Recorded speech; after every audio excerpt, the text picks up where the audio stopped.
It's 5:03.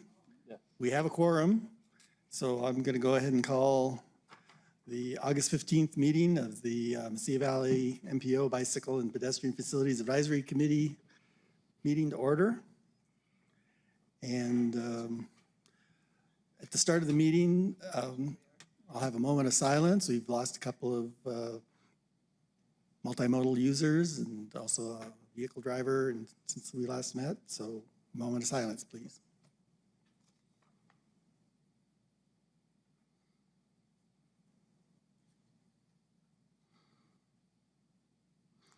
Okay, if we can do a roll call to, and if the members can introduce themselves, since we've got a couple of new members.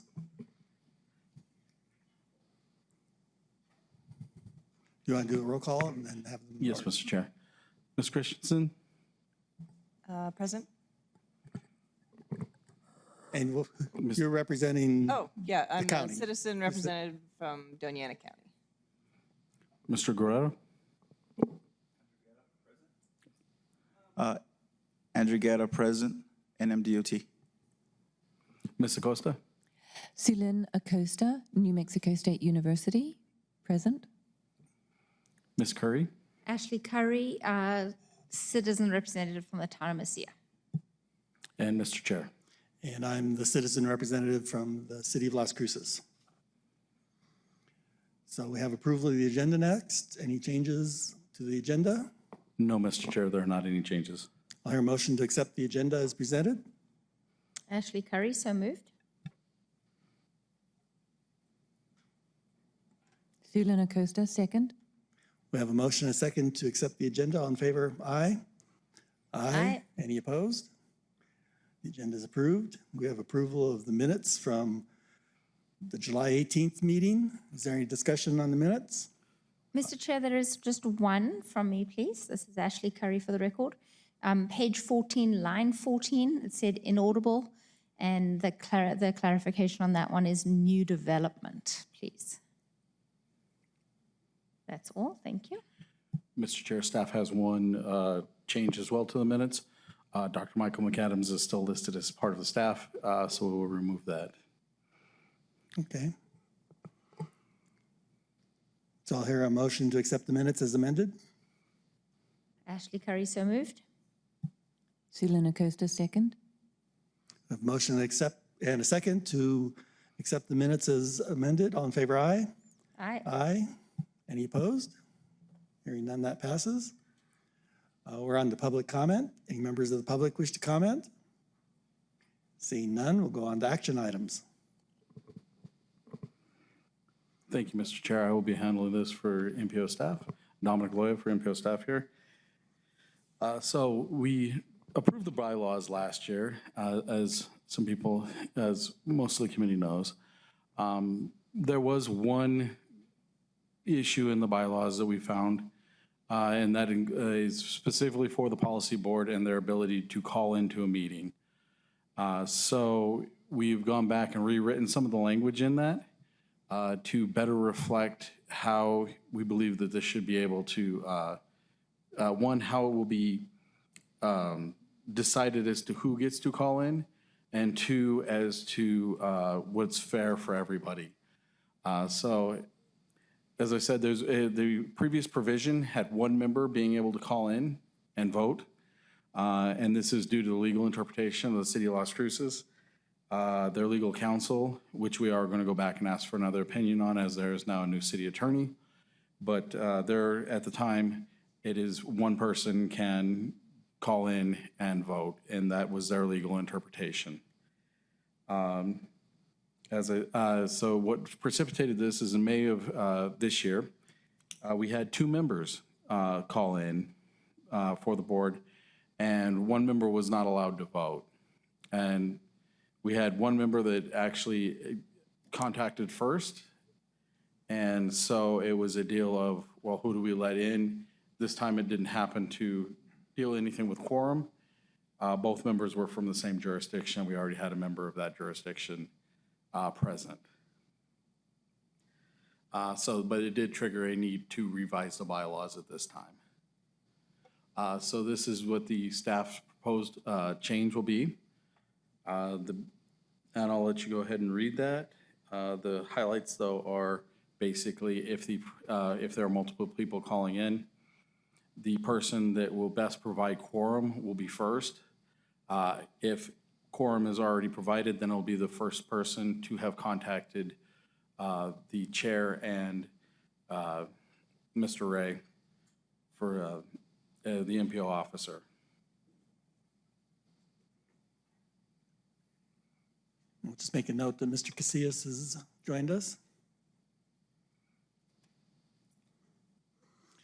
So is there any questions about this? So staff is looking for a recommendation to the policy board, and this will be reviewed at their September 13th meeting. And I'll stand for any comments or questions. So I think this addresses everything that has been brought up in previous meetings.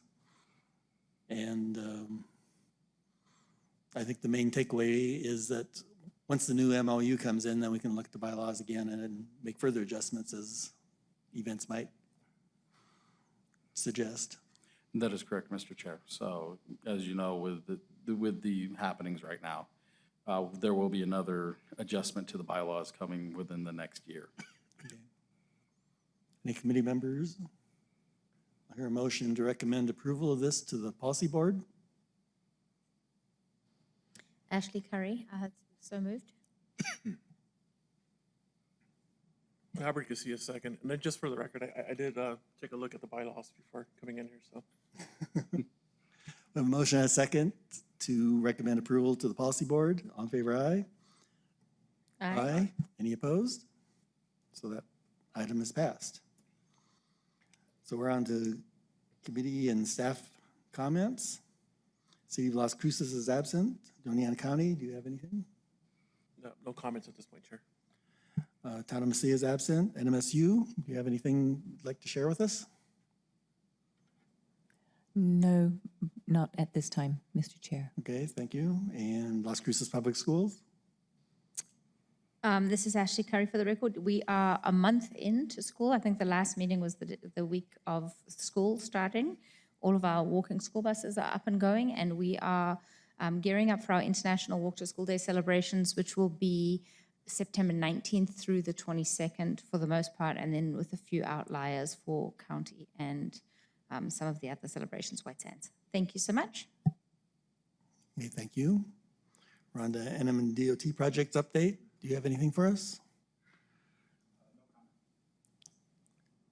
No comment at this time. Okay. I guess a question I asked last time, and I'll put you on the spot this time.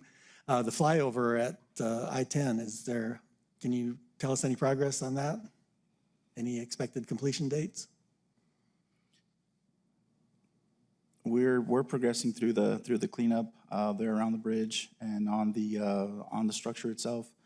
Some pavement activities occurred just recently and were completed, but we still have quite a bit of concrete and things to do there on the deck itself. We don't have an anticipated schedule just yet, but we're still working on it. So they've done the contract and are actually doing construction work? We have some emergency work in progress as we speak. Okay, thank you. MPO staff updates. Thank you, Mr. Chair. So we do have two updates today. The first update today is that Ms. Katerina Provingi is now the new transit planner. So with that, there's also the second half of that. Right now, we are at half staff. We did lose both co-ops that we had right before the beginning of the semester. We are hoping to have that remedied pretty soon. We are also, our job for the associate transportation planner has hit the street now, so we are hoping to move that forward as fast as this last process did. So that's all we have. Okay, well, good luck with getting that filled. Hopefully you have better luck than the city's active transportation coordinator position. Committee member updates. Oh, on the staff, well, I guess I can ask it during this section too. The Transportation Project Fund, is there any word if that's been awarded? As far as I know, Mr. Chair, there's been no word. Usually that comes next month in September is when they will put that information out. It usually comes out with the minutes of the Transportation Board up in Santa Fe. Okay. So, and they should be contacting anybody that's awarded probably towards the beginning to middle of next month, from my understanding of what the timeline is supposed to be. Okay, thank you. And as far as activities happening in the community, there are some events coming up that I can inform you about. Velocrucis is going to have a Blue Moon bike ride on August 31st, so that's the second full moon of the month, and I think it's supposed to be a super moon. And so we're going to have a ride at like 7 o'clock at night. It starts. On Saturday, September 16th, there's going to be a city council bike ride. The mayor is not sponsoring a bike ride, but one of the city council members is, so we'll probably rope in some of the other city council members and have a bike ride on September 16th, 10 o'clock in the morning, starting from the City Hall parking lot. And then there's Everybody Rides with Grace is having reduced the carbon footprint ride on October 7th. Any other committee members have comments they'd like? Hearing none, we'll move on to public comment. Anyone from the public? Seeing none, we'll move on to adjournment. Ashley Curry, I put forth a motion to adjourn. Robert Garcia, second. We have a motion and a second. Without objection, we're adjourned for a record-setting meeting.